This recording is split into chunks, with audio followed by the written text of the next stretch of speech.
আজকে আমি তোমাদেরকে রাইট ফর্ম অফ ভার্বসের রুলসগুলো পড়াবো। তো এই রুলসটি খুবই important. Along with, accompanied with বা বাইরে থাকতে পারে, together with, as well as এবং and not, in addition to, এদের আগের সাবজেক্ট অনুযায়ী ভার্ব সিঙ্গুলার বা প্লুরাল হয় এবং পরে যে সাবজেক্ট বা সাবজেক্টসগুলো থাকে তার উপর কিন্তু কোনো প্রভাব থাকে না। সেক্ষেত্রে যদি আমরা একটা এক্সাম্পল দেখি, সেটি হলো Suman along with his wife and children. তো এখানে বিভাগ দেওয়া রয়েছে এবং একটা গ্যাপ দেওয়া রয়েছে গোয়িং। তো এক্ষেত্রে আমাদের এখানে রুলস অনুযায়ী এদের আগের সাবজেক্ট অনুযায়ী হবে।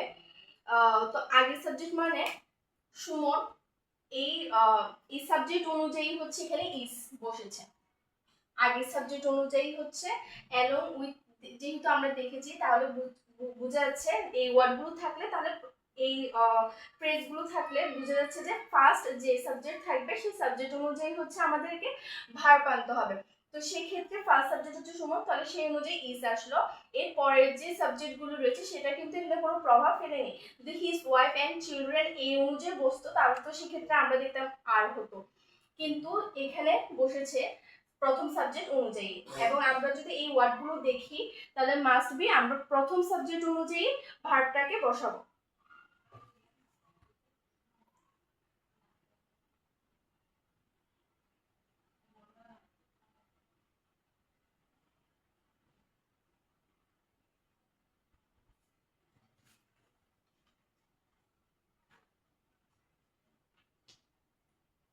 এর পরের রুলসটি আমরা লিখছি।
এক্ষেত্রে কোরিলেটিভ কনজাংশন গুণগুলোকে বোঝানো হয়েছে এদার অর বা নেদার নর, নট অনলি বা বাট অলসো। এক্ষেত্রে পরের সাবজেক্ট অনুযায়ী ভার্ব সিঙ্গুলার প্লুরাল হয়, এর আগের সাবজেক্ট কোনো প্রভাব ফেলে না। তো এর আগে যে রুলসটা পড়েছিলাম সেটার বিপরীত, ওখানে ফার্স্ট সাবজেক্ট অনুযায়ী ভার্ব বসতো, কিন্তু এখানে আমরা পরের সাবজেক্ট অনুযায়ী ভার্বটা বসাবো।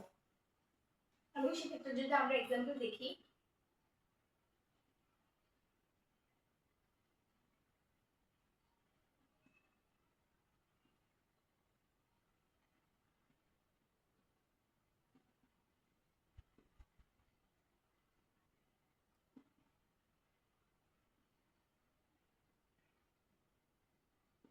তো এদার এদার এবং হচ্ছে এখানে অর থাকলে সেক্ষেত্রে ফার্স্ট, যেহেতু আমরা বলা হয়েছে সরি ফার্স্ট না, পরের সাবজেক্ট অনুযায়ী হচ্ছে আমাদের ভার্ব বসবে। তো পরের সাবজেক্ট হচ্ছে এখানে হি, তাহলে হি অনুযায়ী কি বসবে ইজ। যদি ফার্স্ট সাবজেক্ট অনুযায়ী বসে তখন তো আর হতো। তো আমাদের এটা মাথায় রাখতে হবে, অবশ্যই এই ওয়ার্ডগুলো থাকলে আমরা পরের সাবজেক্ট অনুযায়ী বসাবো। তো হির জন্য ইজ আসলো। তো এই দুইটি রুলসই হচ্ছে খুবই ইম্পর্টেন্ট পরীক্ষার জন্য, এগুলো আসেই, দেখা যায় এগুলো থাকে। তো রুলস না জানলে তো অবশ্যই আমরা আনসার করতে পারবো না বা গ্যাপে কি বসবে সেটা বুঝতে পারবো না। তো অবশ্যই রুলস গুলো জানতেই হবে আমাদের। এরপর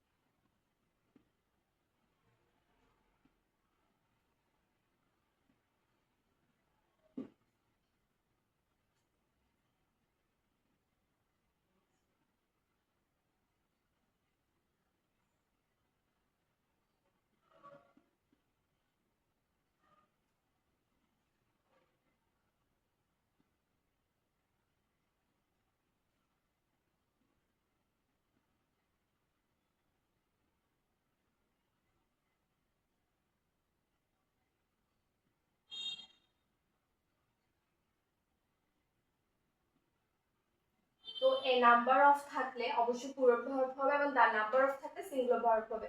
এই ছোট ছোট রুলসগুলো জানতেই হয়, না হলে আমরা ভুল করে ফেলি। এটা শুধু এবং তার মধ্যেই হচ্ছে ডিফারেন্টটা। তো সেক্ষেত্রে প্লুরাল ভার্ব এবং সিঙ্গুলার ভার্বটা আমাদের মাথায় রাখতে হবে। তো এখানে দেখা যাচ্ছে দ্য নাম্বার অফ, তাহলে সেক্ষেত্রে হবে সিঙ্গুলার ভার্ব। তো সিঙ্গুলার ভার্ব হলে এখানে আমরা কি বসাতে পারি, the number of days in a week. তাহলে এখানে যেহেতু আমাদের সিঙ্গুলার ভার্ব বসাতে হবে তাহলে ইজ হবে, এবং এই নাম্বার অফ হলে আমরা তো বসাতাম আর, এরকম। তো এগুলো মাথায় রাখতে হবে।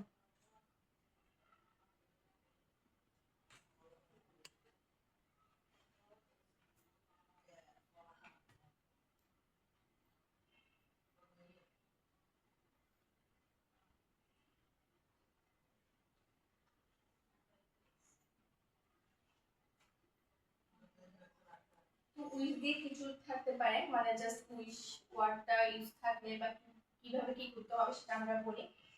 এটা একটা খুবই কমন রুলস এবং এটা পরীক্ষায় আসে।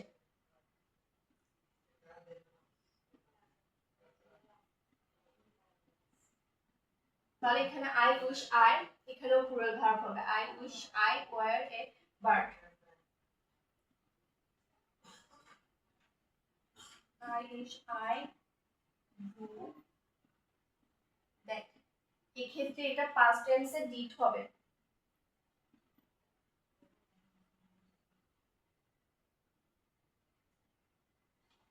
এরপর আর কয়েকটা আমরা যদি দেখি, এরকম উইশ থাকলো বা ইফ থাকলো, ইফ সংলগ্ন কোনো কিছু থাকলো, তাহলে আমরা ইফ আই,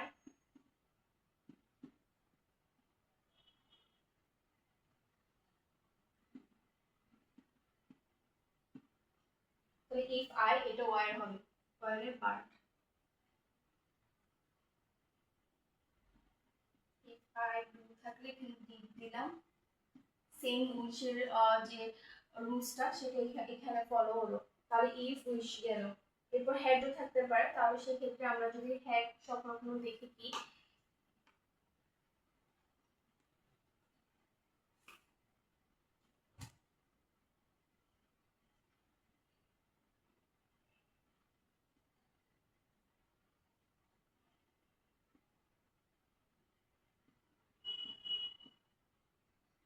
হ্যাড আই, তাহলে এখানে হবে কি, had I been.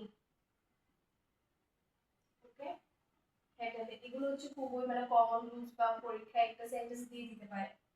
Had I, এখানে জাস্ট পাস্ট পার্টিসিপল, হ্যাড থাকলে পাস্ট পার্টিসিপল ফর্মটা এখানে ফলো হয়। উইচ থাকলে তো আমরা দেখলাম পাস্ট পাস্ট টেন্স ফলো হয়। ইফ এর ক্ষেত্রেও সেম, বাট হ্যাড এর ক্ষেত্রে হচ্ছে পাস্ট পার্টিসিপল ফর্ম। আর ডু ডিড ডান আমরা জানি, তো এখানে ডান হবে, ডু ডিড ডান, এবং বি পাস্ট পার্টিসিপল ফর্ম হচ্ছে বি। তো আজকে এই পর্যন্তই।